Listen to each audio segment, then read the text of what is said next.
figure it out, and then you want to switch sides on me. Exactly. Well, I mean, they played zone, so that was unusual, right? So now I'm changing it. You start with zone. Players didn't know if that would help them long term because they didn't know how much they'd see it would. Did it give you any benefit playing a team that played that much zone? Well, nobody will know what we were doing. That's for damn sure. Everything we're supposed to run, we didn't run. So I guess they knew that right in the back of their heads, and they said, "Why run the stuff that we're going to run whenever we play somebody else?" But I tell you, Eddie DeChellis does a fantastic job with those guys, and they play hard. They really, really play hard. I thought it was good for our guys to play against somebody that plays that hard. You know, they really do compete. Yeah. Man, it was a great day to have Navy in here. I don't think Trent scheduled it on purpose, but on a day like this when so many West Virginians lost their lives in Pearl Harbor, I think it's great to get Navy in here to where we can give a lot of gratitude to the people who really gave their lives for us, and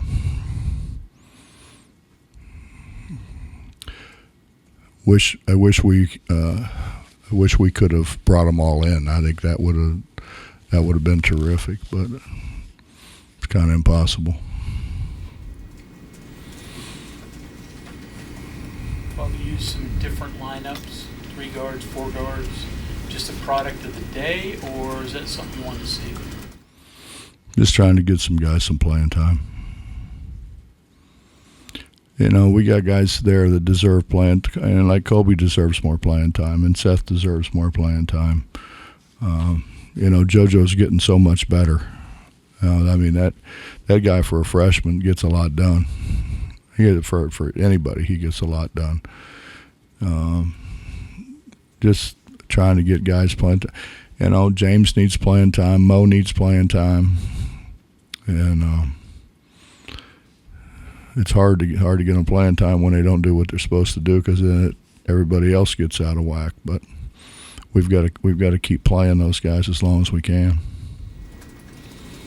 Well, you had a tough time in the second half against Xavier, and you came out in the second half today, and it looked like it was going to be more of the same. They cut that lead down to 5 points and were on the free throw line.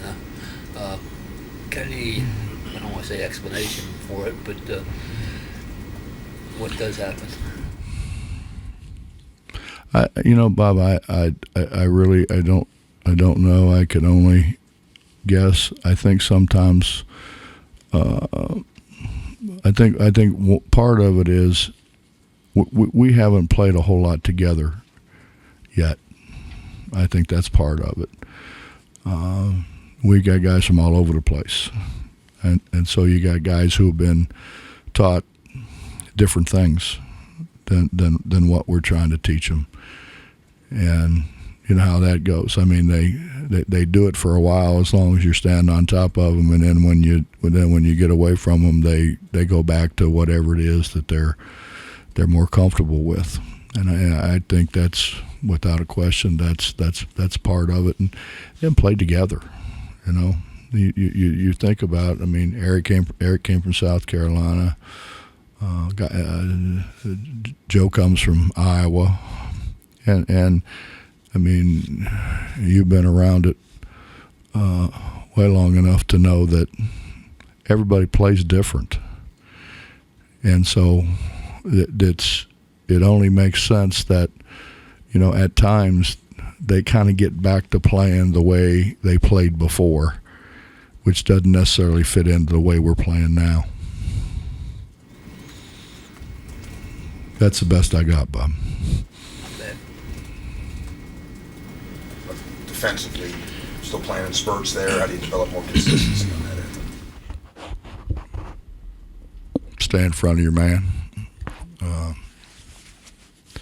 I don't know. You know, we've got to, and and Ronnie and Larry been on me about we got to work more on ball screens. We've got to work more on ball screens. And I'm like, what difference does it make if they're going to let people pivot into us? What difference does it make if you're allowed to have your feet outside your shoulders? What difference is it going to make? Because that's not the rule. The rule is your feet have to be under your shoulders. Have you ever seen a screen where their feet were under their shoulders?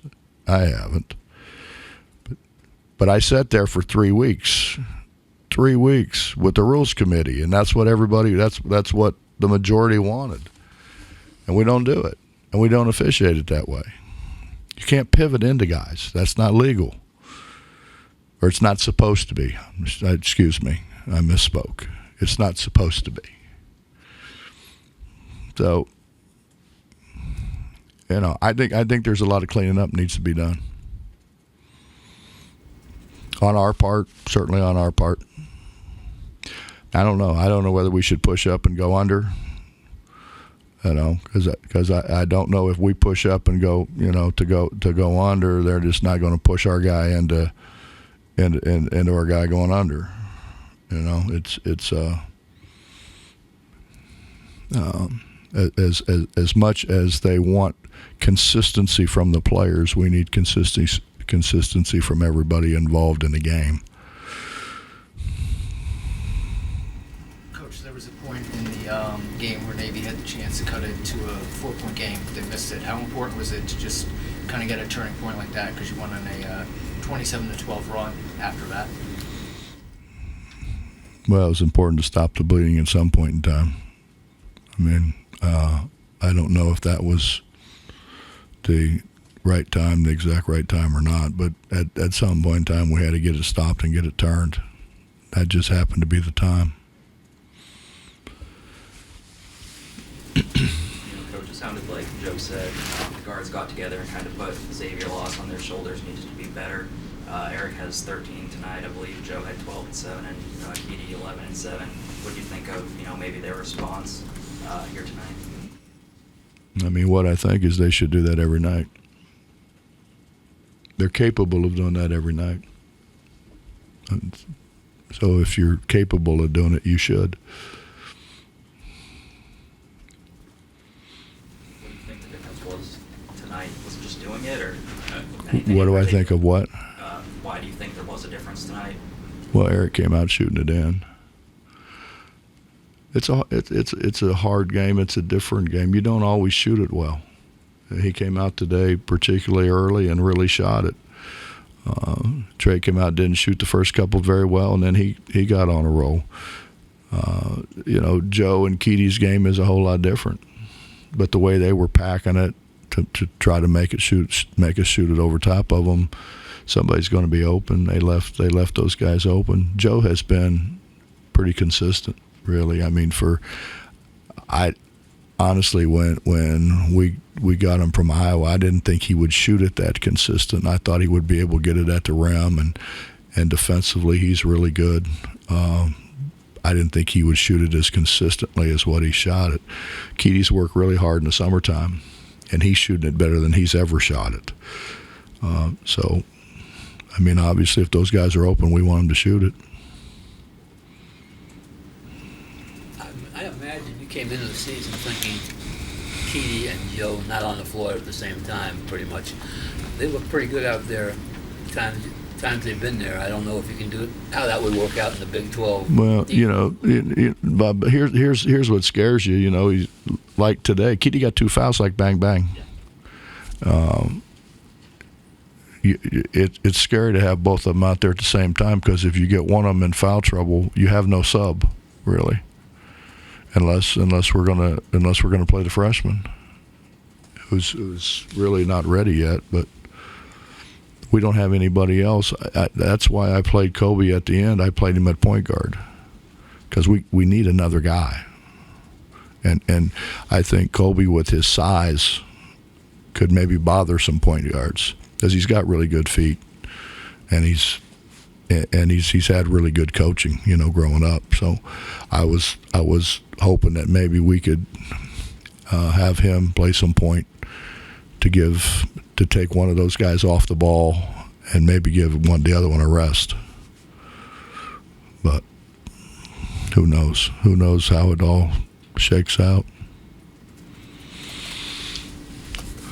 I got a lot of ideas, Bob. I just hope just a few of them work, you know. Ideas are plentiful. That's right. Hey, Bob, I mean, not to pick on your words there, but what you're saying is kind of encapsulated something I was thinking. It's probably what? Encapsulated something I was thinking, right? Don't use such big words with me, Mike.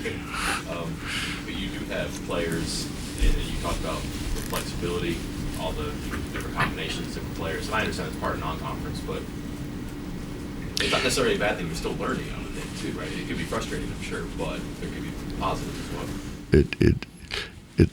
It's frustrating because you know you have to get some of those other guys in too, you know. So you have a tendency to take, like we took Keedy out. He just made 2 in a row, and we take him out.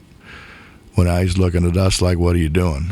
You know. But you got to get those other guys in some. So it was at a point in the game where I thought we could play the younger guys and that we could still be fine. I mean, obviously that didn't work for us in the first half. Worked for us in the second half. As the season goes on, and as you know, you get into conference play and so forth. I mean, actually Saturday we're gonna have to play our best players because they're good. They're really good, and their 2 guards are terrific. Their 2 guards are big time. So we're gonna have to do a heck of a job. What have you learned through the process so far, that positive or negative, that you were either curious about or you did not know about? I mean, obviously you don't know how everybody's going to piece together. You know, you got guys coming from all different programs, which means all different styles of play. You wonder how all of that fits together. You know, honestly, the good thing is they really like each other. I mean, they genuinely really do like each other, and they really get along. We don't have cliques, you know, like some teams you have cliques. We don't have any of that. You know, they don't all run around just like, say, 3 of them together all the time. They don't ever do that. You know, they mingle and they genuinely do like spending time with each other. Now, how long that lasts, I'm not sure, but for the time being. Is there a skill or a lineup or a way you can play that you discovered where you feel better about? Yeah, when the ball goes in. I don't know, you know, there are times when I mean, basically we're told Jimmy wouldn't be able to score, and we spent a lot of time with him, and justifiably so, to a guy who did what he did to be able to play. I mean, can you imagine losing 100 pounds? I mean, the guy really wants to play. He's to the point where, hey, they doubled him. They knew they couldn't guard him one-on-one. And, you know, that I don't think he understands quite yet that means he's really improved. But I think he will eventually. And it's going to come a point in time, I think, where people have to guard him one-on-one because those other guys will hurt him if they don't. And when if you play Trey at the so-called power forward thing, you got another guy on the floor who can make shots that you really have to guard. That opens things up around the basket a little more, or actually a lot more.